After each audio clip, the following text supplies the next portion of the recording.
They're back. Whoever was at the door, they're back. And please, if this is how I go, I suppose... I know you're in there. I can see the light from the car park. Hayley? Alfie.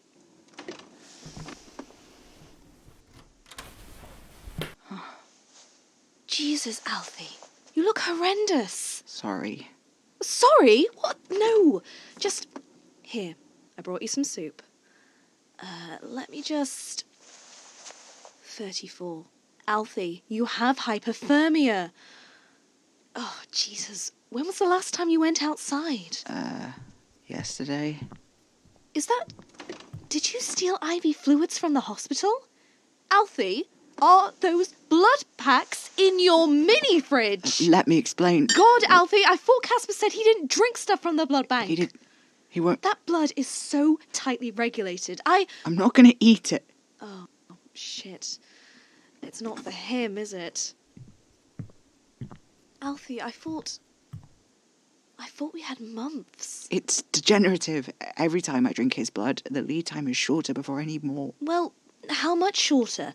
Have you been measuring? What's your dosage? I'm running on about 500 ml. Last time I drank it was, 12 hours ago. And how do you feel? Like shit.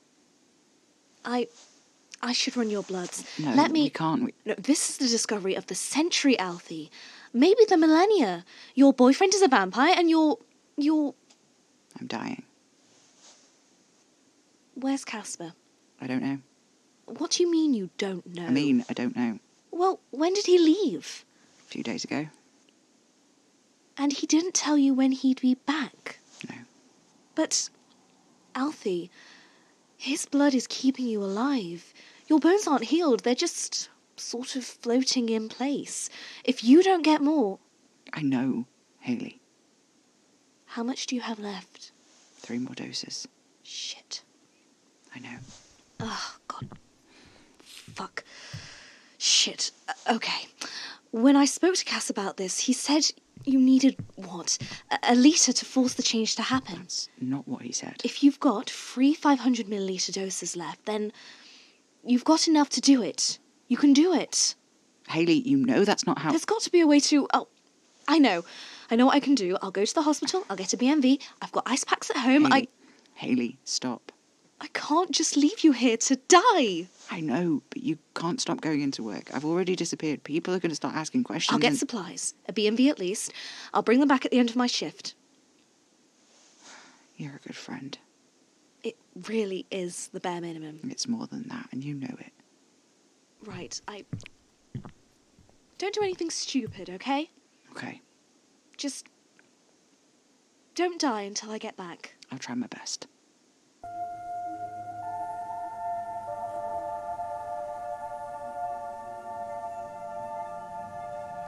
This is Not Quite Dead, Episode 6, A Friend Indeed.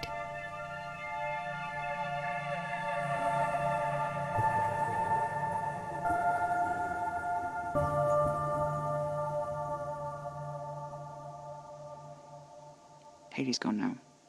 Back to work. It was good to see her. And not just because she wasn't some horrible guy in a black mask come to take me away or whatever. It's been weeks. I've missed her. Even before all this, meeting Casper, it changed things. I saw less of her. Not just because of Casper, but because of all the stuff he brought with him. Stuff I wanted to keep as far away from the people I loved as I possibly could. When I called her after Casper saved me, the guilt was... But what else could I do? I had nothing to go on, no idea what we were dealing with, and Casper made it pretty clear that there are no guarantees when it comes to making a vampire. Most people die in the attempt, and of the few who don't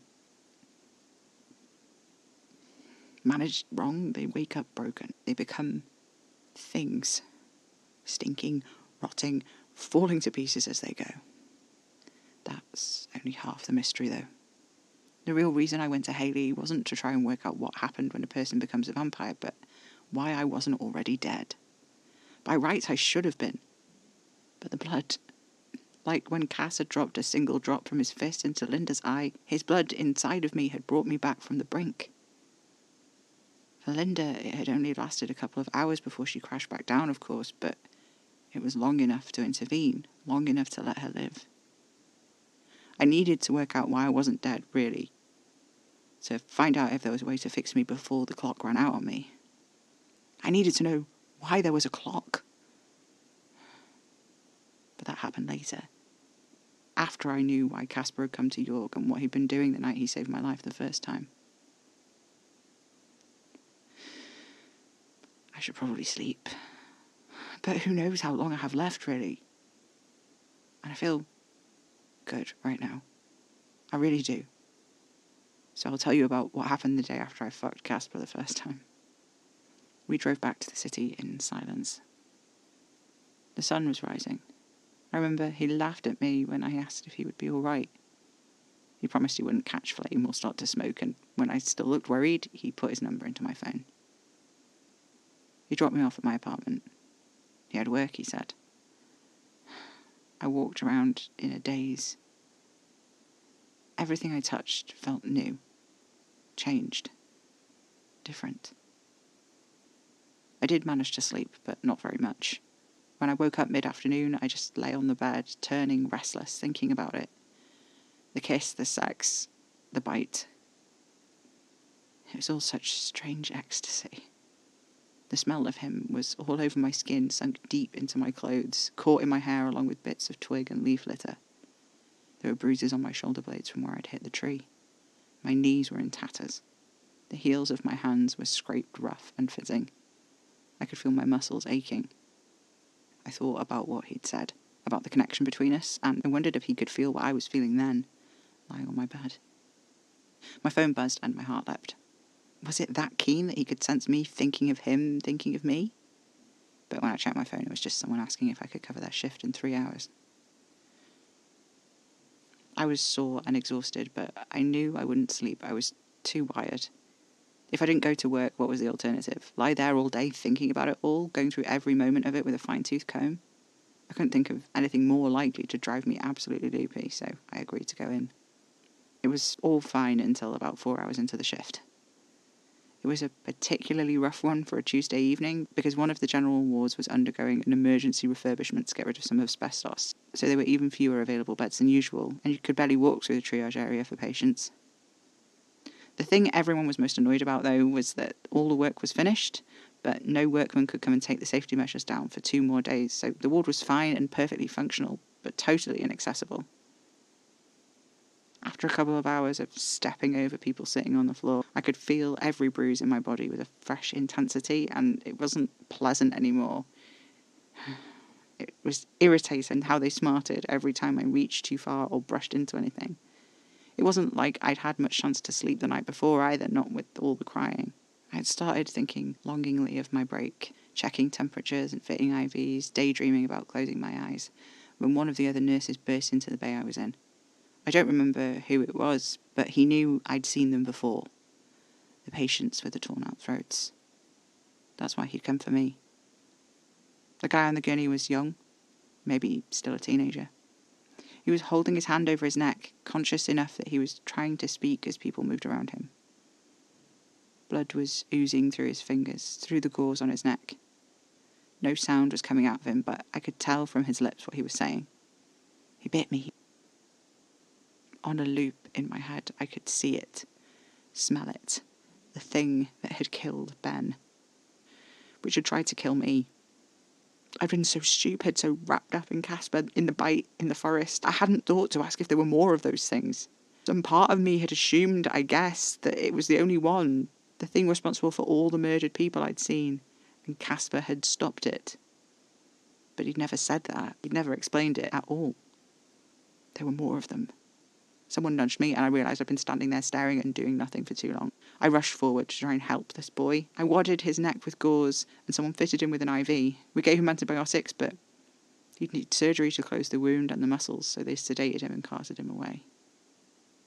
As soon as he was gone, I found myself shaking. Someone asked if I was all right, and when I tried to answer, I felt bile in my throat. I only just managed to make it to the bathroom in time.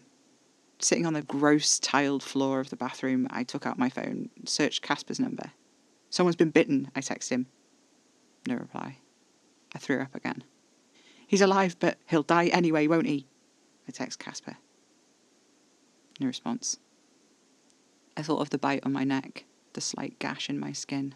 There were more risks here than blood loss, and I had no way of communicating it to anyone. I couldn't explain. There was nothing I could do. I put my head in my hands.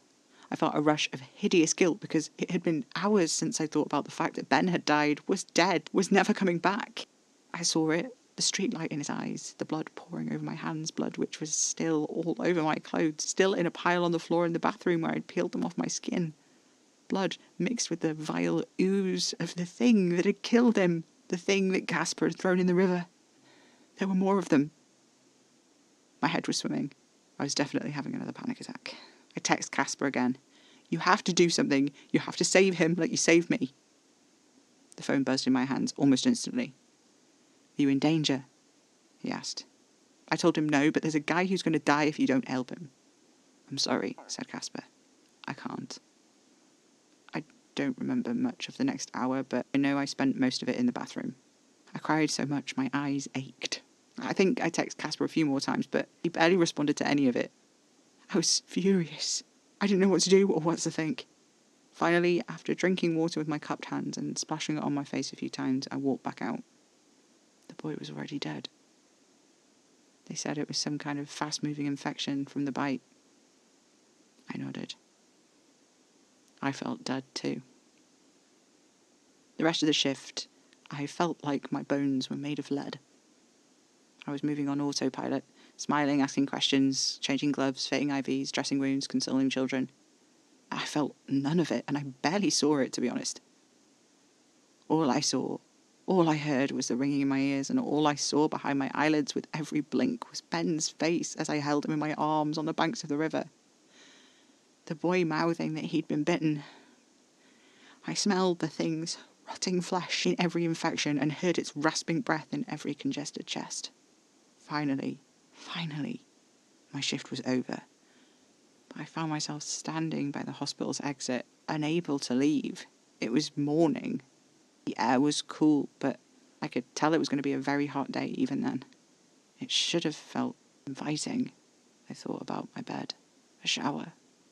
But I couldn't make myself step outside. The hospital felt like a bubble that I was inside of, and as soon as I walked out of it, I would be out in the world with those things. Those stinking, rotting things that tore and bit and flailed and killed. I turned back inside. My first thought was to go to the on-call room, but then I remembered other Ben weeping inside it. He wouldn't still be there, of course, but I knew it was all I'd be able to think about it the whole time. So instead, I went to the closed-off ward. The way was blocked with a temporary plywood wall and plastered in warnings to wear hard hats, but I knew on the other side they'd basically finished all the work. The little plywood door wasn't even locked. Inside it was dark and quiet. Beds were draped in plastic, all the equipment there, too. I wandered down the ward and lay on one of the empty plastic-covered beds and stared up at the new asbestos-free ceiling. All the aches I had not felt for hours came back at once. The bruises, the bite, the scratches, the tired muscles. I felt like I was sinking into the uncomfortable plastic-covered mattress, but I couldn't sleep. All I could do was think of Ben and the boy and the thing and Casper, who didn't come to help. So I did what any normal person would do in this situation and started trying to find out what the fuck was going on. I was several hours and about 3 pages into the search results for the term rotting person biting people epidemic when my phone buzzed and I dropped it onto my stomach in alarm. Fumbling, I picked it up. The text was from Casper's number. "Are you in the hospital?" he said. Nothing to do with the boy or Ben or the thing. I was angry. "Alfie, it's important," he said, when I didn't reply straight away. "Yeah, I'm in the hospital," I told him. "Are you?" His response was immediate. "No. Are you busy?" "No," I told him. "Where are you specifically?" he asked. "Closed general ward," I replied, my heart fluttering in my chest despite my anger. I was ashamed of that. I stared at my phone, waiting for his instant reply, but it didn't come. I was weirdly nervous. 2 thoughts chased each other around my head. The first thought was him showing up here and me yelling at him with perfect articulation, him coming out with an explanation that made sense and begging my forgiveness. Second was Casper coming in here, pinning me to the plastic-covered bed with his cool hands and kissing away whatever sense I had left in my tiny, tiny brain. The third thought was almost exactly like the second, and he would come in and tug back my head like an animal and sink his teeth into my neck. I couldn't tell if I was excited or scared by the last thought. I couldn't tell whether the second or third scared or excited me more. I lay there, holding my phone over my face, waiting for him to say something. Anything. I don't know how long it was I lay there, hearing nothing but my own heart beating in my ears, breathing slightly too fast. Casper arrived, so silent I didn't know he was there until he called my name, and when he did, I dropped my phone directly onto my face. I recovered quickly, deciding in embarrassment that I'd opt for daydream number 1, where I yelled at him, but then I immediately undecided this because there was clearly something wrong with him. Casper was breathing hard and fast. His fists were clenched at his sides. His posture was so stiff, he was almost shaking. He was dressed oddly too, with a black hoodie pulled over a cap and a pair of sunglasses. I stared at him, not sure what to say for ages, until I just said, "What are you wearing?" "Your shift ended. I thought you'd be at your flat, but you weren't there," he said, like that explained anything. "I've been known to lay about in other locations," I said. Casper took off his sunglasses, and the reason he was wearing them was immediately obvious. His eyes were a frightening scarlet. There was also a smattering of freckles across the bridge of his nose, and a few on his chin and cheekbones. I was certain they hadn't been there before. His skin had been smooth, olive and blemishless. I'd spent a long time staring at it, so I'd know. Casper drew a strangely shaky breath. "You're fine," he surmised. Yep. Healthy as a horse." Casper hummed. Some of the tension in his shoulders eased away. "You were upset," he said. I frowned. There was another one of those patients with the torn-out throats. "I'm sorry I couldn't save him," he said grimly. He sat down on the plastic bed next to mine, too far away. I swung my legs down so I could face him at least. "But you were scared afterwards too," said Casper, "when you should have been leaving." "You felt that," I said. Casper hummed again. "I feel you now." He took off his hood and his hat and combed his hands through his hair, jostling the curls. He looked up at me. His red eyes were wide and ringed with purple shadows so dark they could have been bruises. "You look tired," I said. Casper frowned. "You're perceptive today." "You were there, weren't you, when that patient I saw die today got attacked?" Casper pressed his palms together as though he was praying, resting his thumbs over his mouth. Closed his eyes tightly at first, but slowly easing them into serenity. "Last night was a bad night," he said. I asked, "You didn't get there in time?" Casper shook his head. "I wasn't out there at all." He opened his eyes slowly. He looked so frighteningly washed out, he was almost unfamiliar to me. "I had a shift," he said. "A new porter was shadowing me." I felt a wash of sympathy and asked, "Was he annoying?" "No, you fool. He was attentive and interested, and I couldn't get a damn moment to myself. Not to save your patient and not to feed myself. I tried. Believe me, I did. That's why I didn't reply right away, but I couldn't get rid of him. And by then I knew either I'd have to suck the poison out of this boy or give him so much of my own blood to bring him back from the brink that it would have sent me into a frenzy right here in the hospital with so many sick and vulnerable people nearby. With you and your stupid blood so close. By the time my shift ended, the sun was rising, and he followed me into the lift, and I hadn't had a drop to eat, and it took every ounce of my strength not to turn around and drain this poor trainee." Casper snatched his hands away from his lips and strode across the room. He curved around himself, bracing his shoulder against the wall. "And then I had this foolish notion that I should come to you, driven by it. The smell of my own blood in your veins. You calling to me, so delicious and so easy to overwhelm. You'd been so upset earlier in the day. It would have been so easy to convince you to let me inside." My mind raced to put together the pieces of what Casper had just said. I opened my mouth, intending to speak, but with no idea what I would say. "I went to your flat to kill you today," Casper said, plainly. I said, "So you're going to kill me here instead now?" The image flashed behind my eyes, him tugging back my head, sinking in his teeth. "Your heart is beating so fast," he said. "You did just threaten to kill me again," I pointed out. "But you're not just frightened." Casper stood up abruptly and paced down the ward. "Are you leaving?" I asked. He laughed, without any humour in it. "We're far beyond that now, I'm afraid." I nodded. "Can I leave a message?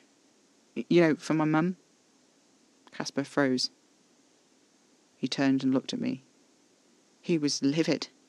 "I came in bloodlust. The moment I saw your car was gone, and you were not in your bed, I panicked. I haven't killed in decades."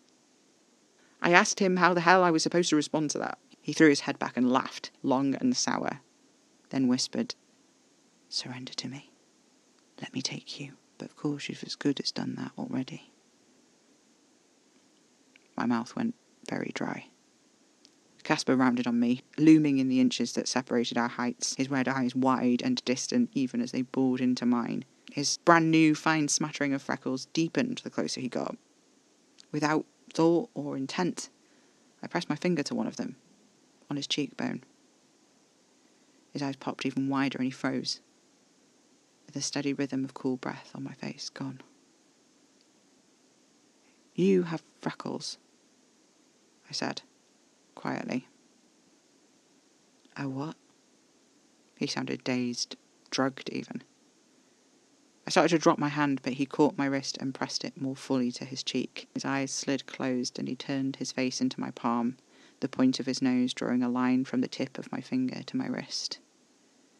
With a tiny, fractional adjustment of his chin, his lips, so soft, slightly parted, came to rest on the underside of my arm.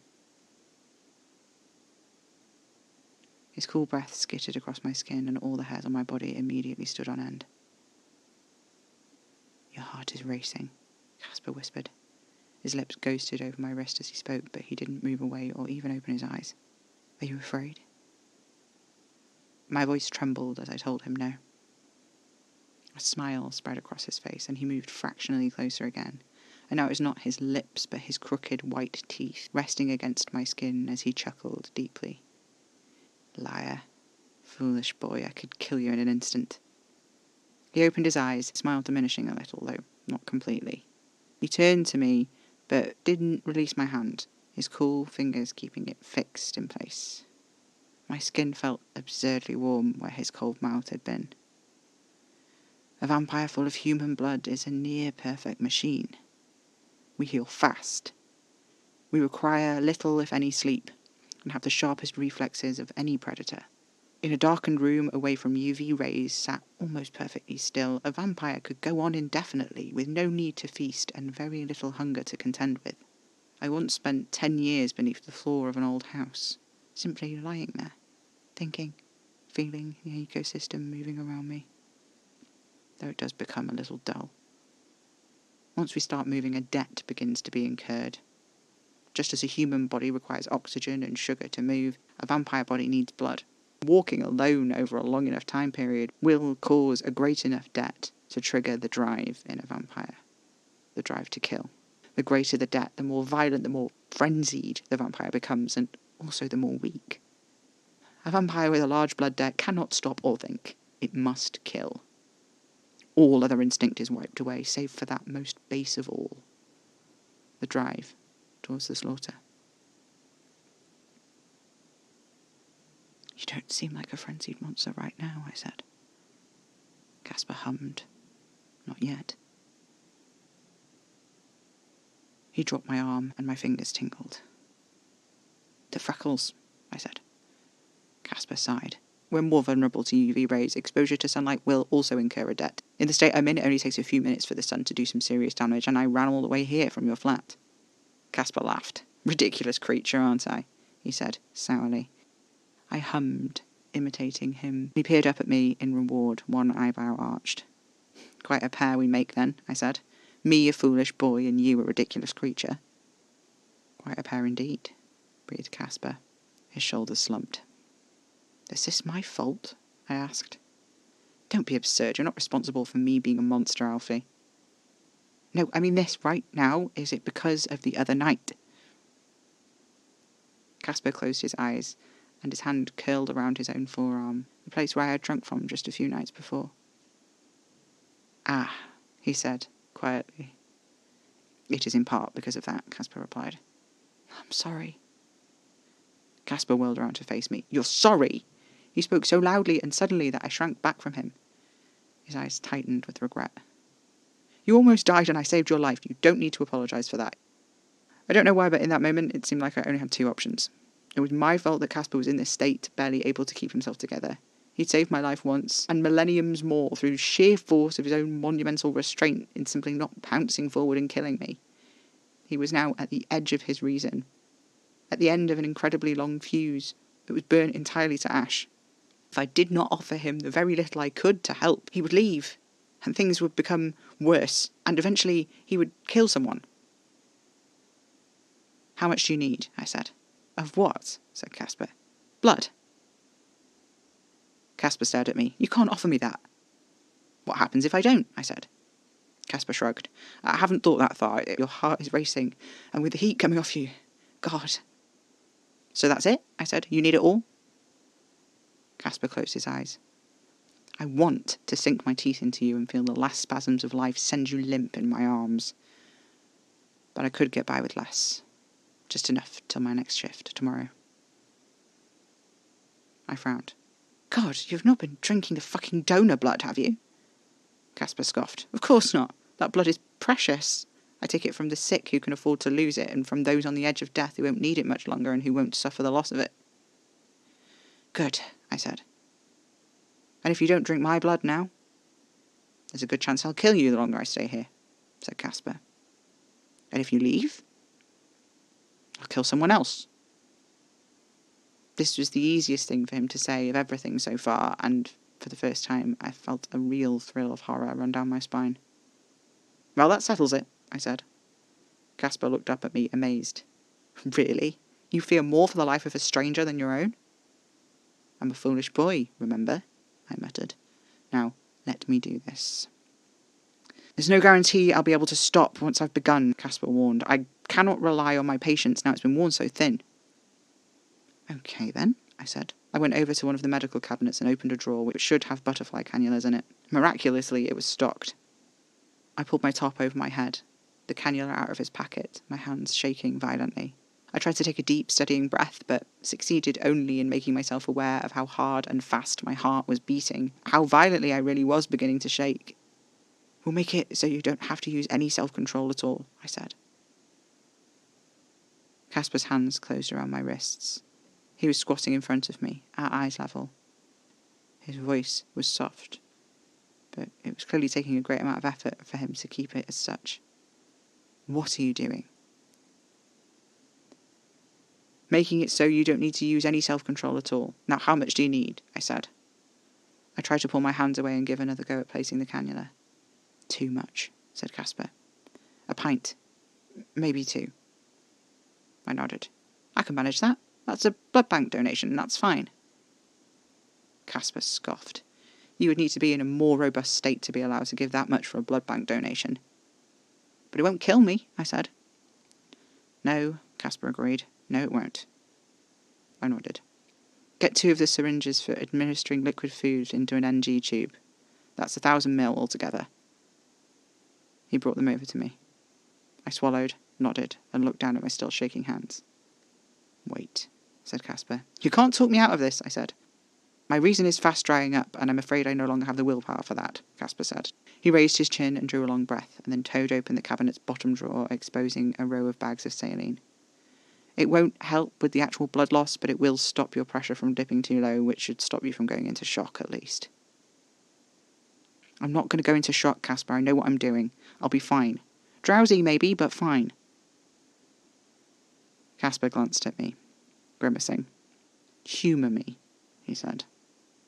I watched in silence as he hung up the bag on an IV pole nearby, winding the tube over to the little sterile field I'd set up to place the cannula.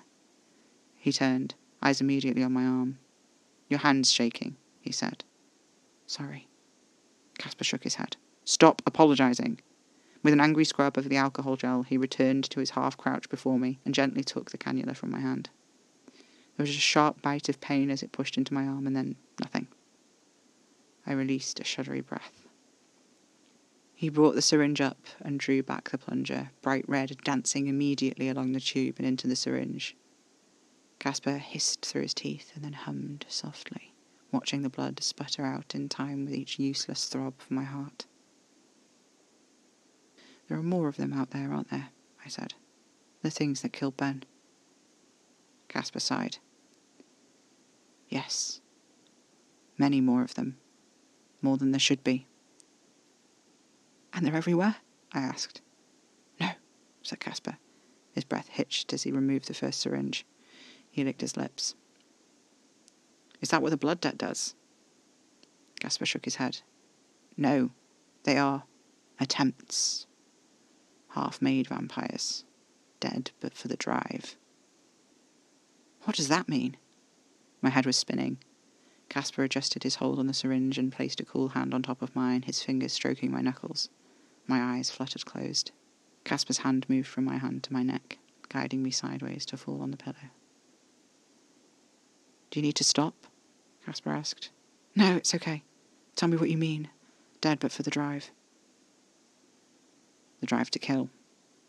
It's hard to control for all of us when we're new, but making a vampire is a delicate thing. Most attempts fail entirely. And even then, more than half of the ones that might seem like a success at first are not. The heart stills, and life twitches back into the body, but the heart does not beat again when they taste that first drop of their maker's blood like it should. The body remains dead, but the drive is enough to move it, seeking food. But without a heart that beats the blood they drank, the thirst can never be sated. No amount is enough." I shuddered. "Their makers put them down if they're sensible," said Casper. "And the ones that don't, within a few days their body begins to break down, as all dead things do. Eventually the carcass disintegrates enough that even the drive cannot keep it moving, and they go to pieces like any other corpse." "So there's an unsensible maker in York?" I asked. "Perhaps," said Casper.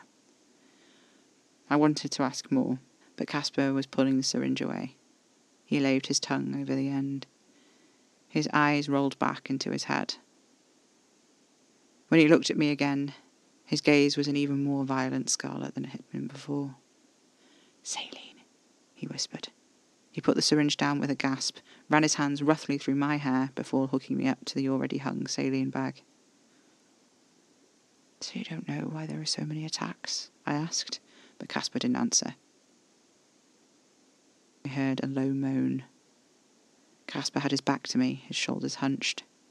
He stayed like that for some time, moaning softly until he threw his head back with a huge gasp. Then he came back. He sat on the edge of the bed. His eyes were so incredibly red they were almost glowing. The freckles were still there, but the shadows under his eyes were almost completely gone. He ran his hand through my hair again. "So good to me," he whispered, his eyes flicking between each of mine. "So wonderful." "Don't go," I said. Casper hummed. He made to get up from the bed, and I grabbed the hem of his black jumper. He stilled under my hands, though there mustn't have been any strength in my grip. "Stay," I said, as firmly as I could manage. "All right." His body, cool under his clothes, relaxed on the bed.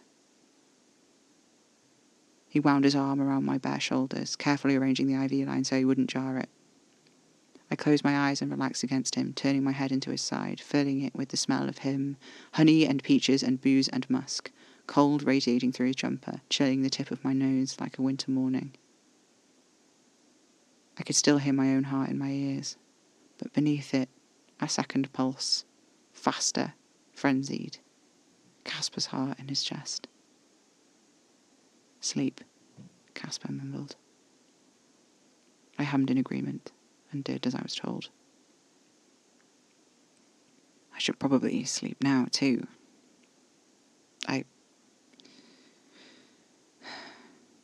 I should sleep. I'll get to the rest of this later.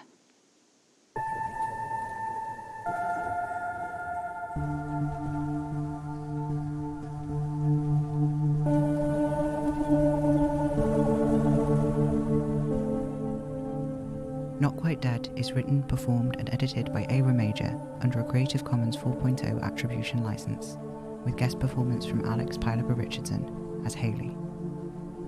Live, laugh, bite.